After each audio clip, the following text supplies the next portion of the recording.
துபாயில் வரும் 11 மற்றும் 12ஆம் தேதிகளில் கார் ரேஸ் போட்டி நடைபெற இருக்கிறது.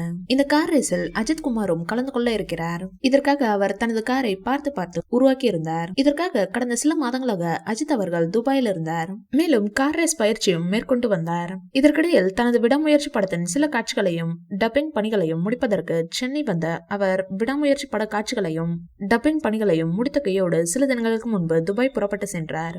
அவரை வழி அனுப்பி வைக்க அவரது குடும்பத்தினர் சென்னை விமான நிலையம் வந்தனர். அப்போது எடுக்கப்பட்ட புகைப்படம் வைரலானது. இந்நிலையில்தான் இன்று அஜித் அவர்கள் கார் ரேஸ் பயிற்சியில் ஈடுபட்டிருந்தார். இதில் எதிர்பாராத விதமாக அவரது காரானது கட்டுப்பாட்டை இழந்து தடுப்பு சுவரில் மோதி விபத்துக்குள்ளானது. இதில் காரின் முன்பக்கம் முழுவதும் சேதமடைந்துள்ளது. இதையடுத்து அங்கிருந்த மருத்துவ குழு அவரை பத்திரமாக மீட்டுள்ளது. எனினும் இந்த கார் விபத்தில் தல அஜித்துக்கு எந்த காயமும் ஏற்படவில்லையாம். இதனை பார்த்த தமிழ் சினிமா தற்போது ஆடிப்போய் உள்ளது. அஜித்திற்காக அவரது ரசிகர்கள் பிரபலங்கள் பிரார்த்தனை செய்து வருகிறார்கள். அந்த வகையில் ரஜினி சார் அஜித்திற்கு வீடியோ மூலம் இந்த மாதிரியான ரிஸ்கை எடுக்காதீங்க அஜித் என சொல்லி இருக்கிறார். உங்களுக்காக கடவுளை வேண்டுகிறேன் என சொல்லி இருக்கிறார் ரஜினி சார். கடந்த சில மாதங்களுக்கு முன்பு பைக் மாஸ்டர் சுப்ரீம் சுந்தர் கூறியது இப்போது நினைவுக்கு வருகிறது.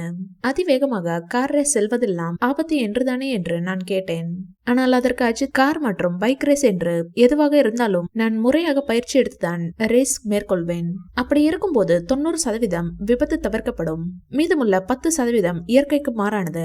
அது இயற்கையாக நடக்கக்கூடியது. நம் கையில் எதுவும் இல்லை. நான் யாருக்கும் எந்த கெடுதலும் செய்தது கிடையாது. ஆதலால் எனக்கு எதுவும் நடக்காது. கடவுள் இருக்கிறார், அவர் பார்த்துக் கொள்வார் என்றார். எனக்காக நீங்க வேண்டிக் கொள்ளுங்கள். உங்களை போன்றவர்கள் இருக்கும்போது எனக்கு எந்த கவலையும் இல்லை என்று அஜித் அவர்கள் கூறியதாக சுப்ரீம் மாஸ்டர் கூறியுள்ளார். இப்போது கூட கார் ரேஸ் விபத்திலிருந்து அஜித் அவர்களுக்கு எந்த காயமும் இல்லாமல் தப்பித்துள்ளார். இதற்கு அஜித் மீது ரசிகர்கள் வைத்திருக்கும் அன்பு, கடவுளின் ஆசியும் ஒரு காரணம் என்று சொல்லப்படுகிறது. அதோடு இனிமேல் கார் ரேஸ் எல்லாம் வேண்டாம் என்று ரசிகர்கள் அஜித்துக்கு கோரிக்கை வைத்து வருகின்றனர். எனினும் தல அஜித் ரசிகர்கள் கவலையுடன் அவரின் நலன் குறித்து விசாரித்து வருகிறார்கள் என்பது குறிப்பிடத்தக்கது. இந்த வீடியோ பிடிச்சிருந்தா லைக் பண்ணுங்க, ஷேர் பண்ணுங்க, எங்க சேனலை சப்ஸ்கிரைப் பண்ணுங்க.